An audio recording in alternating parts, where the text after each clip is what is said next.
എന്റെ അമ്മോ, ഇല്ലാത്ത ബഹളായിരുന്നു, ഒന്നും പറയണ്ട. അല്ല, കത്തിന് പുറകെ ആളൊന്നും എത്തിയല്ലോ. എന്തായാലും മോനെ, നീ ചെയ്യാൻ പോകുന്നത് നല്ലൊരു കാര്യമാണ്. അതെ, മനസാക്ഷി എന്ന് പറയുന്നത് വില കൊടുത്താൽ കിട്ടൂല. നിനക്കതുണ്ട്. മോന് പുണ്യം കിട്ടും. കല്യാണക്കാരിയാണോ? പിന്നെ എന്ത് കാര്യം? എന്റെ പെങ്ങളുടെ കല്യാണം പിന്നെ ഞാനല്ലേ നടത്തേണ്ടത്? അത്ര വലിയ കാര്യമാണോ? വലിയ കാര്യമാണെന്നോ? ഇതിലും വലിയ കാര്യം എന്താ ഉള്ളത്? എന്റെ അത്ര പോലും ഗതിയില്ലാത്തവരും കല്യാണം നടത്തുന്നില്ലേ ബാലേട്ടാ? എല്ലാം ദൈവം നടത്തുന്നതാ. അതെ, ദൈവം നടത്തുന്നതാ. കാലുവയ്യാത്ത കൊച്ചിനൊരു ജീവിതം കൊടുക്കാമെന്ന് നിന്റെ മനസ്സിൽ തോന്നിപ്പിച്ചതും ദൈവം. മീരയുടെ കാര്യമാണോ പറയുന്നത്? പിന്നെ ആരുടെ കാര്യം വിചാരിച്ചത്? അവക്ക് കല്യാണമായോ? വേണ്ട വേണ്ട, നീ ഒളിച്ചു കളിക്കൊന്നും വേണ്ട. കാര്യമൊക്കെ ഈ നാട്ടിലെല്ലാരും അറിഞ്ഞു. അല്ല, അങ്ങനെയല്ലേ? നീ വരുന്ന വഴിയാ? ഇത്തവണയും ട്രെയിൻ ലേറ്റ് ആയി. സന്തോഷമേടാ, ഒരുപാട് സന്തോഷമായി. എങ്ങനെ ഇതിന് നന്ദി പറയണമെന്ന് എനിക്കറിയില്ല. എന്റെ ജീവൻ വേണമെന്ന് എനിക്ക് ഞാൻ തരാം. അത്രയ്ക്ക് വലിയ മനസ്സാ നിന്റെ. എല്ലാവർക്കും ഇത് എന്ത് പറ്റി? എനിക്കൊന്നും മനസ്സിലാവുന്നില്ല. ഈ നാട്ടിലിപ്പോ ഉത്സവം വന്ന പോലെ. എന്തിന്? നീ മീരെ കെട്ടാമെന്ന കാര്യം ഇനി അറിയാൻ ആരും ബാക്കിയില്ലടാ. നിന്റെ അച്ഛനല്ലേ കക്ഷി. മൈക്ക് വെച്ചിട്ടാ നീ അയച്ച കത്ത് വായിച്ചത്. കത്തോ? അതെ. എന്താടാ? ഞാൻ ആർക്ക് കത്തയച്ചു? അമ്മാവന്. നീ അയച്ചില്ലേ? മീരെ കല്യാണം കഴിക്കാൻ നിനക്ക് സമ്മതമാണെന്ന് പറഞ്ഞു. നീ എന്ത് വർത്താനടി പറയുന്നത്? ഒറ്റയ്ക്ക് ജീവിക്കാനുള്ള അവസ്ഥ പോലും എനിക്കില്ല. അപ്പൊ ആവതില്ലാത്തൊരു പെണ്ണിനെ കൂടെ കിട്ടിയാലോ? നീ എന്നെ ടെൻഷൻ അടിപ്പിക്കാൻ പറഞ്ഞ തമാശ പറയല്ലേ. സത്യം പറ, നിനക്ക് മീരെ ഇഷ്ടമല്ലേ? ഇഷ്ടമാണെന്ന് വെച്ച് ഇഴഞ്ഞു നടക്കുന്ന ഒരു പെൺകുട്ടിയെ ഭാര്യയായിട്ട് സ്വപ്നം കാണാൻ പോലും എനിക്ക് കഴിയില്ല.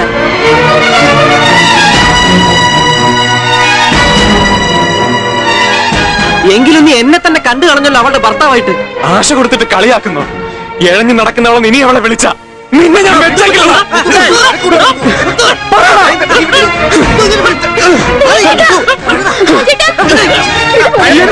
ചെയ്തല്ലോ.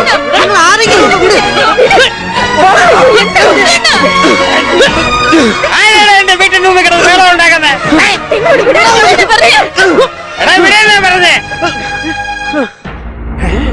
വളരെ വന്ന അവിടെ നിൽക്കാൻ. നീ എന്നെ വിളിച്ചായിരുന്നോടാ? മീരയെ കല്യാണം കഴിക്കാൻ തയ്യാറാണോ? ഞാൻ അച്ഛന് കത്ത് എഴുതിയിരുന്നോ? കത്ത്? എന്ത് കത്ത്? എനിക്കൊന്നും അറിയില്ലേ. അറിയില്ലേ? ഇവൻ അയച്ചാണെന്ന് പറഞ്ഞൊരു കത്ത് കൊണ്ടുവന്ന് എന്റെ മീരമോളെ ആശിപ്പിച്ചില്ലേ?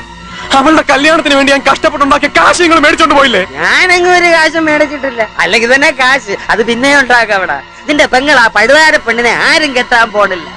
ആശയം കൊണ്ട് നീ നടക്കാൻ വേണ്ട. അനന്തരവാ ഇനി അന്നാക്കെടുത്ത് ശബ്ദിച്ചാൽ തന്നെ ശവം ഞാൻ ഈ പുഴയിലോട്ട്.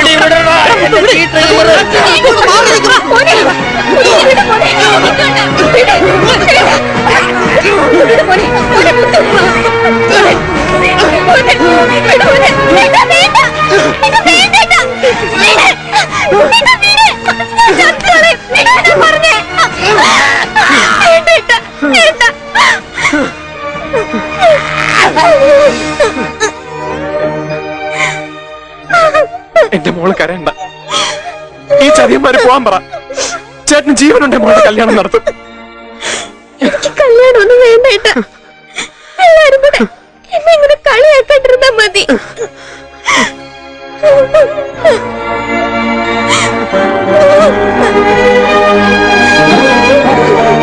മതിയായില്ല എല്ലാവർക്കും. ഇത്രയും വേദനിപ്പിക്കാൻ വേണ്ടി പാവം പെണ്ണ് നിങ്ങളോട് എന്ത് തെറ്റാ ചെയ്തത്? ഞാൻ നെഞ്ചു പൊട്ടി കഷ്ടപ്പെട്ടുണ്ടാക്കിയ കാശ അത് വേണം മോട്ടിച്ചോണ്ട് പൊക്കോ. പക്ഷെ എന്റെ മീരമോളെ കണ്ണീര് കുടിപ്പിച്ചാലുണ്ടല്ലോ, സഹിക്കില്ല ഞാൻ. നോക്കിക്കോ, ഇവന്റെ കല്യാണം നടക്കുന്നതിന് മുമ്പ് എന്റെ മീരയുടെ കല്യാണം ഞാൻ നടത്തും. മുത്തുവാ പറയുന്നത്.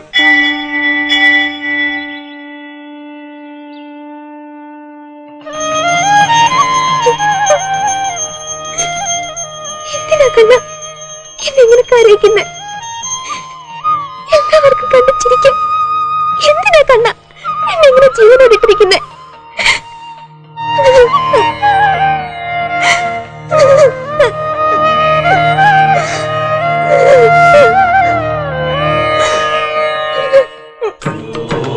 കൃഷ്ണ ഗുരുവായൂരപ്പ, എല്ലാം ഈശ്വരനിൽ അർപ്പിക്കുക. സംഭവിക്കുന്നതെല്ലാം നല്ലതിനാണെന്ന് മാത്രം വിചാരിക്കുക. ജനിച്ചാൽ മരിക്കുന്നത് വരെയുള്ള ജീവിതത്തിലെ എല്ലാ കാര്യങ്ങളും ഭഗവാൻ മുൻകൂട്ടി ഇങ്ങനെ കളം പോലെ വരച്ചിട്ടിരിക്കുക. ആ കളത്തിൽ ചാടിക്കളിക്ക മാത്ര നമ്മൾ എല്ലാരും ചെയ്യണേ. എങ്ങനെ നന്ദി പറയണമെന്നറിയില്ല സ്വാമി. അമ്മ പതുക്കെ പതുക്കെ നടന്നു തുടങ്ങി. 4 വർഷമായി തളർന്നു കിടന്നിരുന്നതാ. സ്വാമി വന്ന് തിരുമ തുടങ്ങി. അന്നോട്ട് മാറ്റം കണ്ടു തുടങ്ങി. എല്ലാം ഈശ്വര നിശ്ചയം.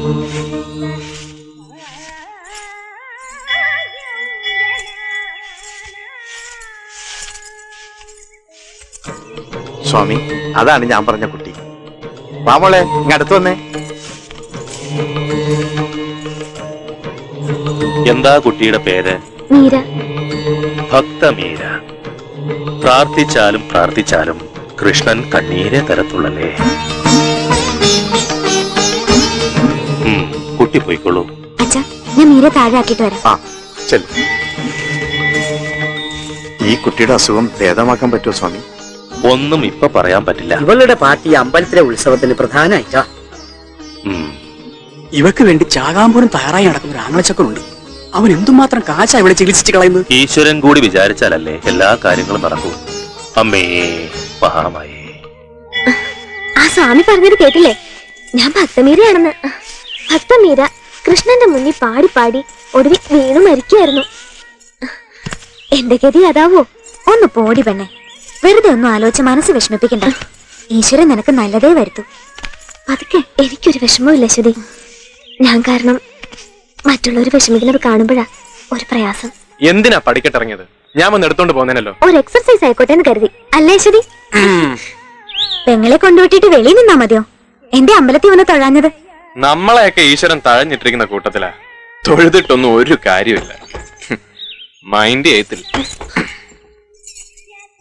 മുത്തുവേട്ടൻ തൊഴാൻ വരാത്തത് അതുകൊണ്ടൊന്നുമല്ല. ഏട്ടന് വേണ്ടി പ്രാർത്ഥിക്കാൻ രണ്ടുപേര് വേറെ ഉണ്ടല്ലോ, അല്ലേ? നീയല്ലാതെ വേറെ ആരെങ്കിലും എനിക്ക് വേണ്ടി പ്രാർത്ഥിക്കാനുണ്ടോ? ഉണ്ടോ അശ്വതി? ആ, എനിക്കറിയില്ല. എന്നാ എനിക്കറിയാം. ഇപ്പൊ ചന്ദനം തൊടിച്ചാള് ഓടി കുറുമ്പി. അശ്വതി വരുന്നില്ലേ? ഞാൻ അച്ഛൻ്റെ കൂടെ വന്നോളാം.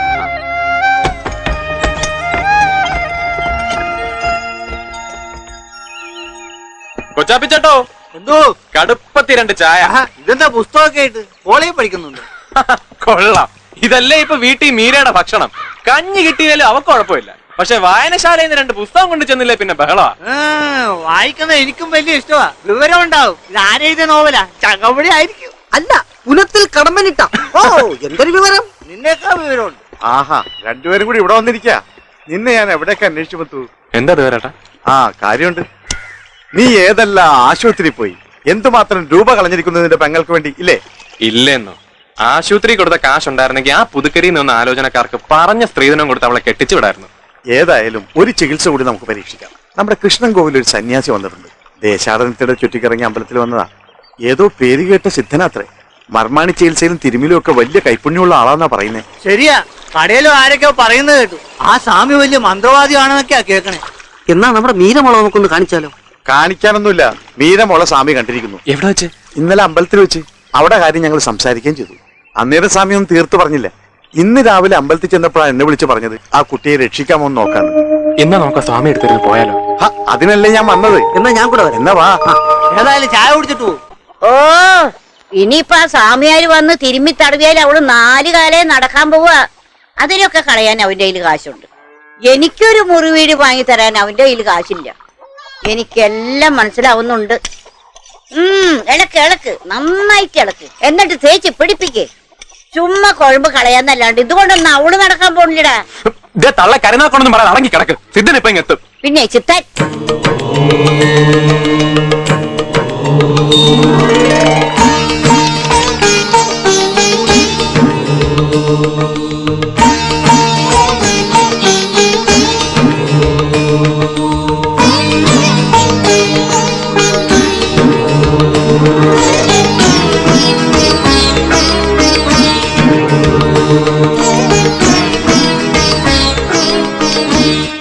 വലിയ തിരുമുകാരാന്ന് പറഞ്ഞിട്ട് കാര്യമൊന്നുമില്ല. കൈപ്പുണ്യം വേണം.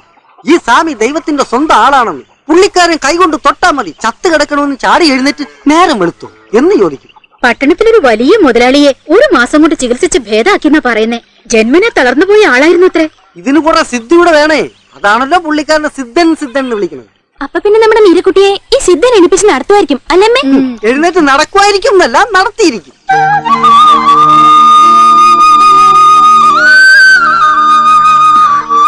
ഇത്രയും രൂപ എന്തിനാണ് മോനെ? കുറെ ഏറെ എണ്ണയും കഷായം കുഴമ്പും ഒക്കെ വേണമെന്ന് പറഞ്ഞു.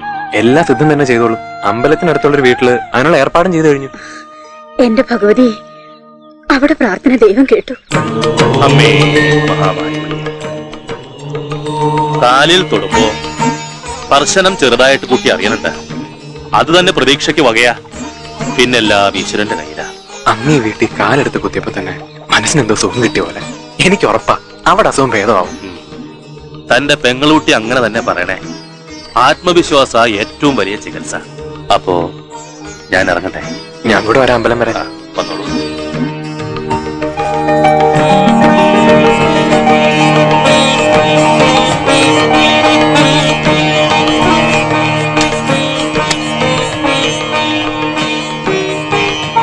ഞാൻ എണീറ്റ് നടക്കുമായിരിക്കും അല്ലേ കണ്ണ? ഞാൻ ഇന്നലെ അമ്പലത്തിൽ വെച്ച് വിഷമം സഹിക്കാതെ വന്നപ്പോ എന്തൊക്കെയോ പരിഭവം പറഞ്ഞു. സങ്കടം കൊണ്ടായിരുന്നു കേട്ടോ. അതുകൊണ്ടാണോ എന്റെ അസുഖം മാറ്റാൻ ഈ സ്വാമിയെ പറഞ്ഞു വിട്ടത്? അല്ലെങ്കിൽ ഈ ഭക്തമീരെ എന്റെ കണ്ണൻ കൈവിടില്ലെന്ന് എനിക്കറിയാം.